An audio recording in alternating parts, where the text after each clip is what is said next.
Well, welcome everybody to the Monday edition of the Freedom Link here on the Orion Talk Radio Network. I'm Joe Joseph, along with my co-host John King, and we are embarking on yet another night of exposing some tomfoolery and talking about some, latest of the gun moves and all that. I don't want to get into the inauguration, but how's it going there, Johnny? Pretty good tonight, Joe. How about yourself? Can't complain because it won't do any good.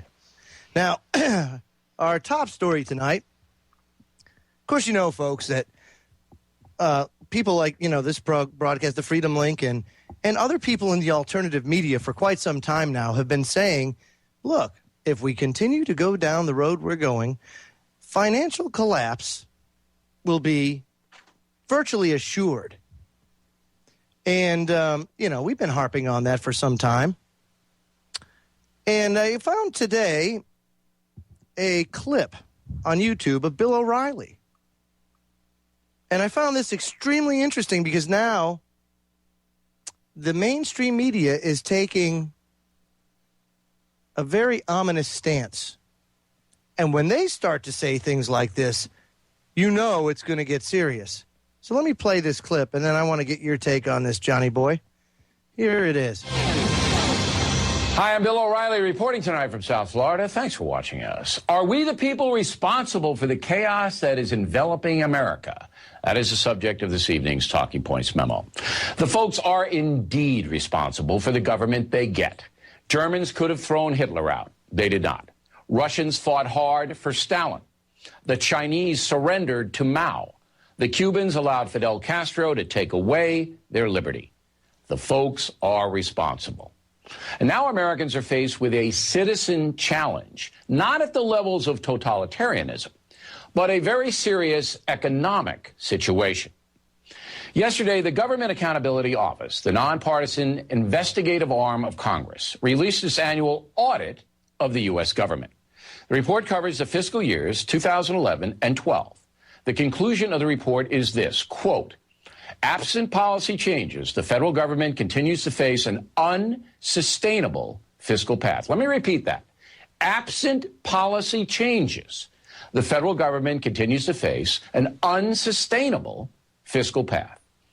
If the feds do not stop the wild spending and do not reform Medicare and Social Security, the U.S. dollar will collapse. That means that all of our savings, all of our investments, our homes, and everything else will blow up before our eyes. Now, chances are you will not hear about the GAO's report today, except on this program. The liberal media will not tell you what is going on. The reason? President Obama does not want to cut federal spending or reform entitlements. That is crystal clear. And the media loves President Obama. So the folks be damned. This is like telling people standing on a beach, hey, a tsunami's coming. And if you don't move, you're going to be killed. But the beach folks say, I like it here. I'm not moving. And then eventually the wave sweeps them away. That's exactly what's happening now. We're living in a country that's polarized. We're also living in a country that is becoming addicted to machines, the internet. We discussed that last night. Many American citizens, perhaps most, are now too lazy to pay attention to their country. They're selfish, caught up in individual pursuits. Thus, the federal government has been allowed by we the people to get out of control. Last year, the Fed spent $1.1 trillion more than the government took in. That is grossly irresponsible. The debt now approaching $17 trillion. President Obama, the biggest spending chief executive in history. So, I have to play Paul Revere here. I have to continue to tell you the truth. Oh, how heroic. But I also believe many Americans simply will not listen. And even worse, they are not smart enough to even care. Disaster could be coming. Now, John, and my brother just chimed in on Skype. He just hit me. He says, "Is O'Reilly feeling okay?" Well, there has been a bug that's been going around, but this is very out of character for him, John. Well, first of all, you got to consider the source. If Romney was president, you'd never hear a word of what's going on, it would be everything's okay. It's only because liberal Democrats in the White House that you're even hearing from this idiot, in my opinion. In my opinion, this man isn't worthy enough to scrub the inside of a porta-john. He's such a hypocrite. Now, he also, hold on one second. He also helped polarize this country. He's part of the problem, and the only reason that they're bringing it out right now is because they're wanting to get one in on them, because the liberal media is demonizing gun owners and conservatives. Okay, but here's the thing. It's the first time that we've heard any media, mainstream media, breach this subject, of the fact that we're spending ourselves into oblivion, that if we keep going down this path, that, the dollar's going to collapse. We've been saying that for a long time. Dr. Paul's been saying that forever. But and this is the station, this is the network that vilified Paul. Now all of a sudden they're talking his talking points. Maybe because it's convenient, but nonetheless, maybe because they know that some very bad stuff is coming down the pipe. We know it. But it's very interesting how they highlighted, your savings will be gone. Your investments will be gone. Oh, well, right now, the federal government is helping fund itself by using the federal pension fund, the G fund.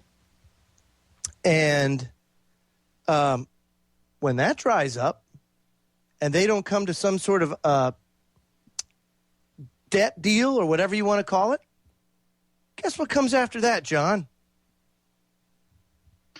Collapse, austerity. 401ks will be confiscated and gold and silver will be confiscated. You know how I know this? Because that's what they did after the Great Depression. All you have to do is look at history. If you look at history, you know what's coming down the pipe. They've done this before. Yeah, but I think the people are a little bit more savvy now. I don't think everybody's going to turn in their gold and silver. This time around, I think people are going to say up yours. There was much more faith in the government in that time. There's a lot of outrage towards the government because of the Great Depression and the financial collapse. But a lot of that was focused on the money powers and on Wall Street. It's interesting that, again, that you have a mainstream media mouthpiece like O'Reilly, who's number one, consequently, in cable news at night. And he's coming out and saying it. Collapse is coming. Collapse is coming. Now, when they start saying it, you might want to think about preparing for it. But isn't it timely, though? Collapse is coming. Isn't today when Obama officially took his oath out in public? Yeah, today was Inauguration Day. It's his inauguration day. Now all of a sudden collapse is coming. Last week everything was okay. You mean to tell me, with all those Harvard idiots out there and all those college boys and all those pretty little talking heads on TV, didn't see this coming 6 months ago? You're full of yourself. Well, how many? These people knew what was coming. They knew what was coming 2 years ago. They knew what was coming before. Tell it. They knew what was coming before 2007. Remember? Oh yeah. The fundamentals of the economy are sound. Remember, I'll never forget that. The fundamentals of the economy are sound. Really? And then no one believed that crap. And then Lehman Brothers goes under, and it's just all chaos and mayhem. Oh, we were so surprised. Oh, really? Oh. Really? Joe, if everything's okay, then tell me why on the front of APMEX.com they have a news bulletin that says that the U.S. Mint has been shut down due to a shortage in silver. Yeah, very interesting. Yeah, that there's a shortage in silver, too. And, it just harkened the other story, Germany calling on the Federal Reserve Bank of New York for 300 tons of gold. It's going to take them 7 years to deliver it. So... What? 7 years? Really? I'd be like where's my gold? Why don't you have it now? You're supposed to have it in your safe. Exactly. Come on. I'm calling. I want my money. I want my gold.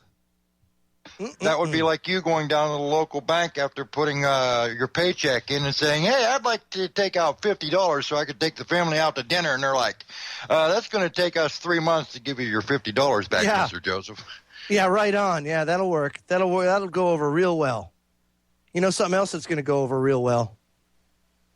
This law, the New York SAFE Act, would force gun owners to surrender magazines to police. Now, before I get into this, just ask yourself that question. Would you surrender your gun magazines to the police? Does this not sound absolutely freaking absurd and ridiculous? But there'll be people. Oh, there'll be people. Yeah, here you go. Okay. All right, master. You got it, master. Here's my magazine. I mean, seriously, folks. No, this is just crazy. This is InfoWars, Paul Joseph Watson. New York SAFE Act will mandate that all gun owners surrender magazines that can hold more than 10 rounds to law enforcement officials, according to a fact sheet released to accompany the new law. A 4-page fact sheet released yesterday on the NewYorkSenate.gov website states, quote, if you own large capacity magazines greater than 10 round capacity, that was a grandfathered magazine as a result of the 1994 federal assault weapons ban, within a year, you must do one of the following: dispose of it to another person outside New York State, or surrender it to law enforcement officials, or permanently alter such to only accept 7 rounds. So, those are the 3 things that you would have to do. The warning will only increase fears that a widespread gun and ammunition confiscation program could be in the works. How many people out there actually think that they're going to get away with that? John, do you think they can actually get away with that? I don't think they're actually going to get away with it. I think the people of the U.S. are going to stand up and say no. It's been, like we said last night, these things have been ingrained into our very soul as Americans, and the Second Amendment, to many of us, is almost sacrosanct. Yeah. No, you're And right. when you, under Obamacare, when you go to the doctor, and the doctor says, so, Mr. King, do you own any firearms? None of your damn business. Last week, Gloversville Mayor Dayton King warned that laws like the SAFE Act could lead to a Waco-style standoff in rural areas of America. Quote, most people are law-abiding citizens and may go ahead and sell those or turn those over. But you're going to have a fraction of people that are going to take a stand. And I can just predict a Waco-style standoff in some rural areas, and it not going to end well. And you know something, John? I think Waco would be a walk in the park compared to what would happen should they do an all-out gun grab.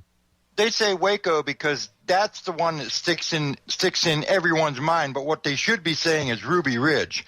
And they don't want to say Ruby Ridge because that's where the government went wrong. That's right. It's going to be hundreds of Ruby Ridges all across this country. That's right. Good point. Good point. As Martin Hill points out, people in New York will also be required to give their Social Security number and other personal data as part of the new law if they own a pistol. Every 5 years, you'll need to verify the following information on your pistol permit to the New York State Police: name, date of birth, gender, race, residential address, Social Security number, the firearm possessed, and if you want, your email address. The purpose of the recertification is to update information, states the document.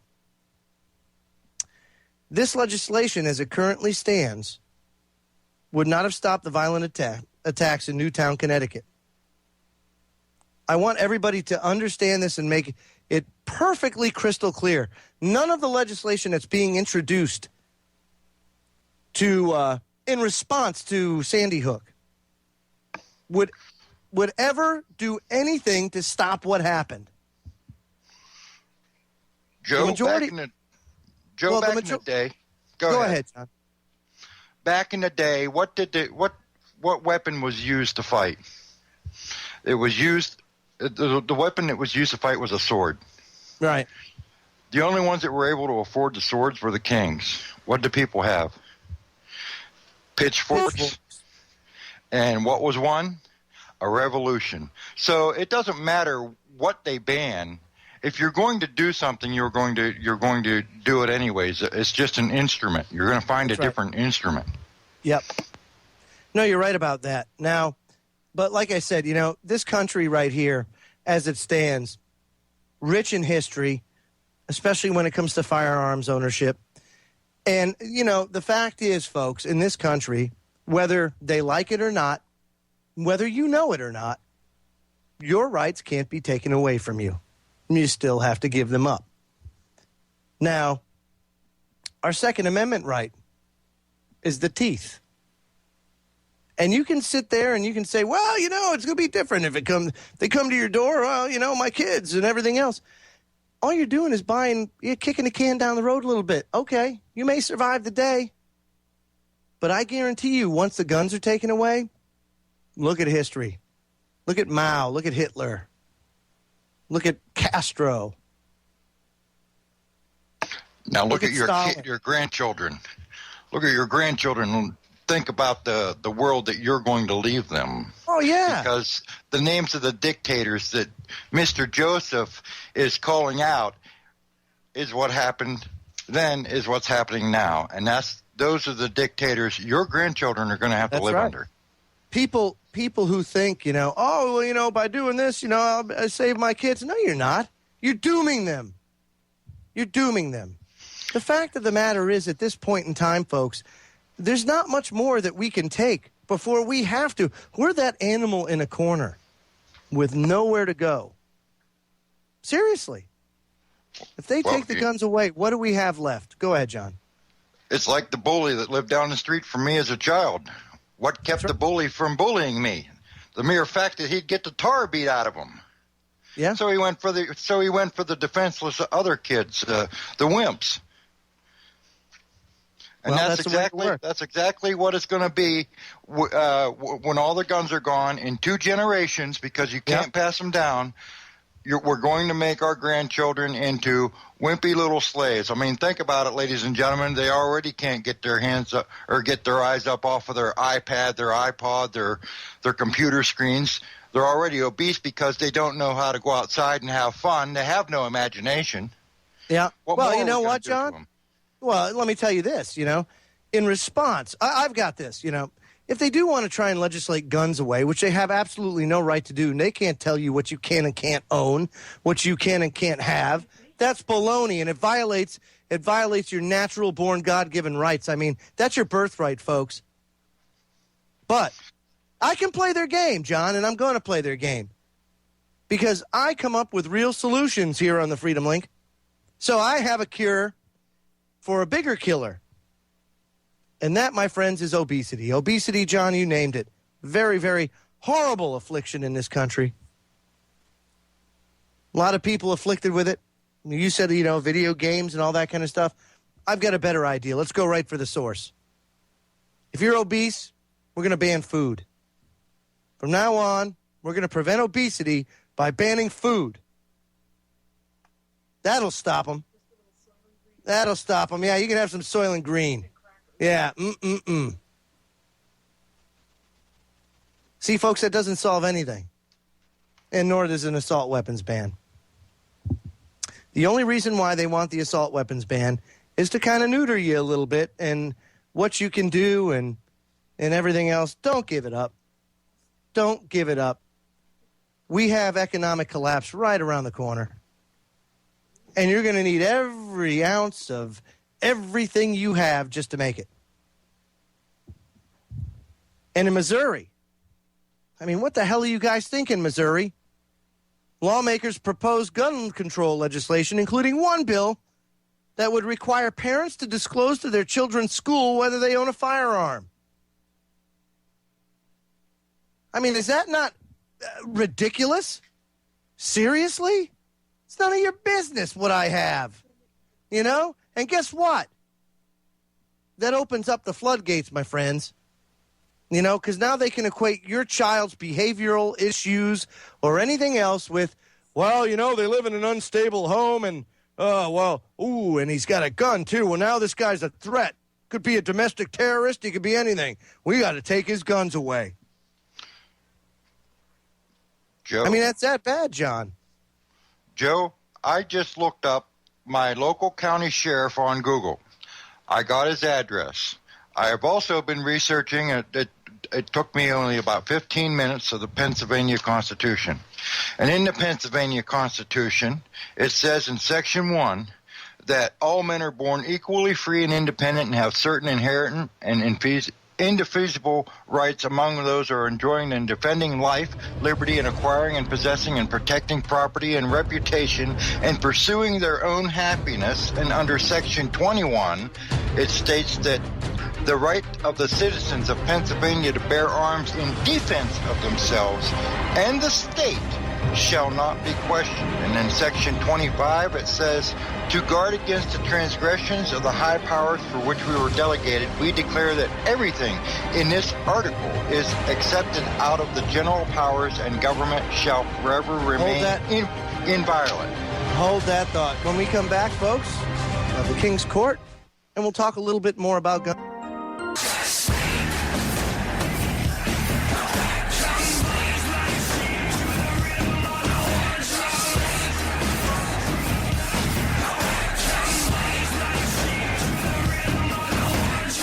Welcome back, folks. I just want to take a minute to welcome Mr. John Manfred and his broadcast, The Manfred Minute. He's live from Canada every night, Monday to Friday, 8 p.m. Eastern. Get the lowdown on what's happening around you with The Manfred Minute, weeknights from 8 to 9 p.m. Eastern, right here on the Orion Talk Radio Network. Joe Joseph here, along with John King. And John, you were making a great point, you know, about the sheriffs and everything like that before we hit the break. Why don't you finish your thought? Well, all you have to do is go to like a search engine and Google your state's constitution, like I did, the Pennsylvania State Constitution. I read it. It took me all of about an hour to read it. And out of that hour, I got three sections of the Constitution, Pennsylvania Constitution, which guarantee me to be the bearer of arms. So now I'm going to write my sheriff and ask my county sheriff if he's going to enforce this gun ban that's coming down from the federal government, because my county sheriff and everyone's county sheriff, they don't answer to the federal government. They don't answer even to the president. The county sheriff is the most powerful man in your county. He only answers to the people. His law is the state law. If there's anything that he's going to do, it's going to be for the people, or at least it should be. So what people actually need to do is write their county sheriff and say, hey, what's your opinion on this gun law? Most of them should say, or I would expect to say, oh, hell no, or at least they should. But that's what I'm going to do when I get a free minute this week. I'm going to write my local county sheriff, and I'm going to ask him what his opinion is for this gun ban. Are you going to do a door-to-door confiscation if they call for one? Because I'm the boss of the sheriff. He works for me, not the federal government, and they're going to make him do the dirty work. I want to know if he's going to participate or not. Yeah, no, for sure. And you're right. I mean, getting active and making change for the good always comes from the ground up. So that's a very good strategy, John, to engage your local sheriff. And if they don't, or they're not supportive of your Second Amendment right, then educate them. You know, sit them down and talk to them. Ask why. What is it about it? Why won't you support it? You know, what's the reasons? You know, go through and talk about how unconstitutional they are. But be active, you know, and again, change starts from the bottom up. Good change starts from the bottom up. Folks, it's time, once again, for the King's Court. So let's call it into session. John King, take it away. Happy Martin Luther King Day, everybody. Martin Luther King was a visionary. He was a great man, but he wasn't the only man. He was one amongst many. Certainly the leader in the forefront for the fight to civil rights. And I don't wish to demoralize or demean Dr. King, but he fought for civil rights. Many people in the alternative media, like Mr. Joseph, Mr. Watts, and I, are fighting for constitutional rights. Constitutional rights always trump civil rights. Why? Because civil rights are granted to you by the civil authority. Those rights are granted to you by your federal government. They can give them to you and they can take them away. Now, Mr. King and every other American, you're guaranteed constitutional rights, and those are the rights which are infallible. Those are the rights that cannot be taken away. Those are the rights that have been enumerated. What is enumerated? Enumerated, spelled out in the Constitution, just in case you're too stupid to realize it in the first place. And who's too stupid to realize that in the first place? Oh, the federal government. That's right. The federal government has nothing to do with freedom. I'm an American, and the federal government keeps me free. You're full of it. The federal government is exact opposite of freedom, because once a government is formed, once we all get together and we vote who we want to represent us or who we want to be our leaders or not, but once a government is formed, whether it's a democratic or a dictatorship, what's the first thing they do? Everybody sits down and comes up with rules. The first rule they pass limits your freedom. So now you're no longer free because you can't go through that red light. Now you're no longer free because you can't have medical marijuana. Now you're no longer free because you did something wrong. You broke the law. A truly free man has no laws. They have morals. That's what keeps you from killing someone, isn't it? Not that it's against the law. If that was the case, there would be no murder, no homicide, no death. It's morals, for which we're lacking today. Why are we lacking that today? Because we have failed as a society. We have failed to pass on the values that our parents gave us, if they didn't fail passing them on to us, to give them to our children. Now our children are stuck looking at a 4-inch or 6-inch LCD screen, playing Mech Warrior 27, and watching the latest rerun of Hannah Montana. But what they should be doing is out there learning responsibility. They're overweight. Why are they overweight? Because they're drugged. Why are they drugged? Because parents and teachers don't want to do their job. It's far easier to babysit a zombie than it is to babysit a screaming kid who's full of energy and just wants to go outside and raise hell, like I used to do when I was a kid. There was no such thing as ADHD back then. There was no Stratera. There was only Dad's 11-inch or a size 11 foot that went straight up my rear end when I got out of hand. That's the difference between then and now. That's why we're suffering now, because we have failed. We have failed to pass on those things that are important to the next generation, and we're robbing them of their birthright as well. But it's not too late. We can still come out on top. We can still win this. All we have to do is sit down and take a minute and try to be family and pass on those morals that were passed on to us. Maybe if we did, we wouldn't have such shootings as the theater massacres and school massacres, because kids would know right from wrong. And they wouldn't be on these psychotropic drugs that make them flip out because they miss a couple doses. The first part of fixing a problem is recognizing we have one, and it's time to pull our heads out of the sand. It's time to tighten our belts and take responsibility. Responsibility for being an American. Freedom is not free. And as my idol Thomas Jefferson said, it requires eternal vigilance. And he's right. If it didn't, I wouldn't be here. If you don't think I wouldn't mind spending time with my family, you're crazy. But I love freedom so much, and I realize that if I sit down, if I stop doing what I'm doing, then my grandchildren have no future. So it's far easier for you people out there to sit down because there's no consequences, or you feel there's no consequences for it, but there are. If you don't want to talk about the New World Order, and I hate to use that phrase, as I said last night, or global government, or the internationalists, as they like to call themselves. Just let somebody know about this little radio station, about these crazy guys that you listen to. Oh, my goodness. And let us entertain them. Let us wake them up. We've been doing this for a while. We know how to do it. Just throw the popcorn out there and let the little birdies come in for the popcorn. We have to do something, because if we sit down, they're just going to roll right over us. Let's fight for our constitutional rights. We got our civil rights. Let's keep them, because if we lose them, we won't have any rights, constitutional or civil. And that's a fact. Ladies and gentlemen, court adjourned. Thank you, John King. Now, I want to get into an article written by Thomas Sowell. Now, Thomas Sowell is a very, I enjoy reading his work. He's written Dismantling America and Basic Economics, a common sense guide to the economy. Says the gun control controversy is only the latest of many issues to be debated almost solely in terms of fixed preconceptions, with little or no examination of hard facts.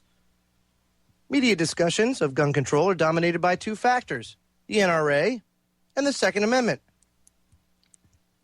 But the overriding factual question is whether gun control laws actually reduce crime in general or murder rates in particular.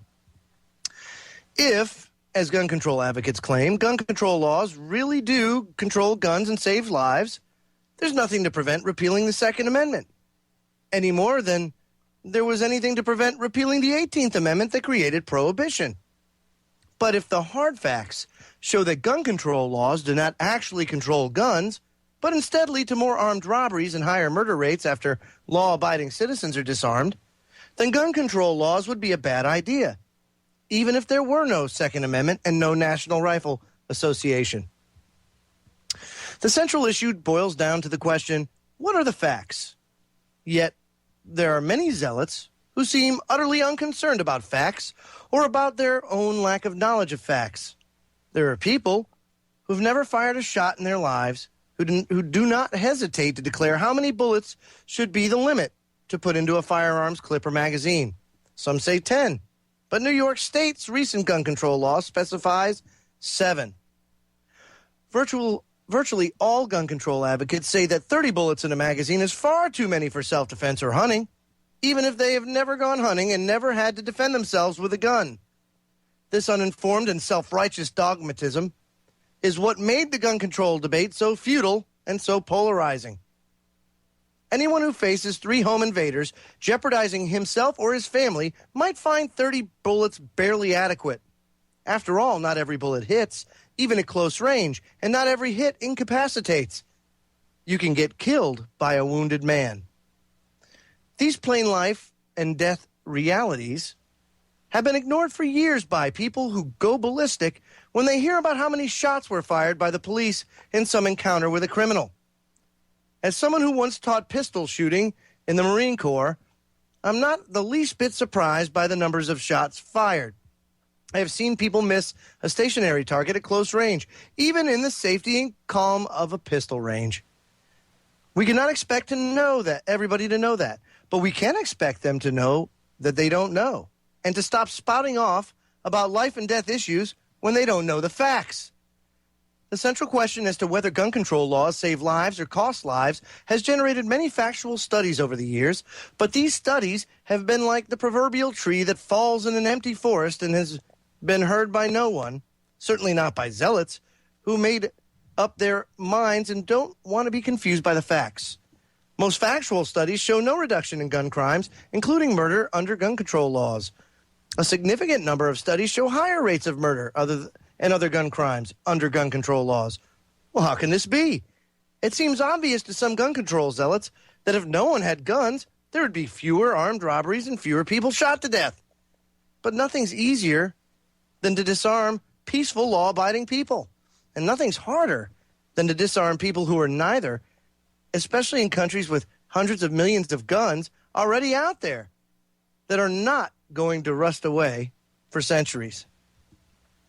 When it was legal to buy a shotgun in London in the middle of the 20th century, there were few armed robberies there. But after British gun control zealots managed over the years to disarm virtually the entire law-abiding population, armed robberies became literally 100 times more common, and the murder rate rose.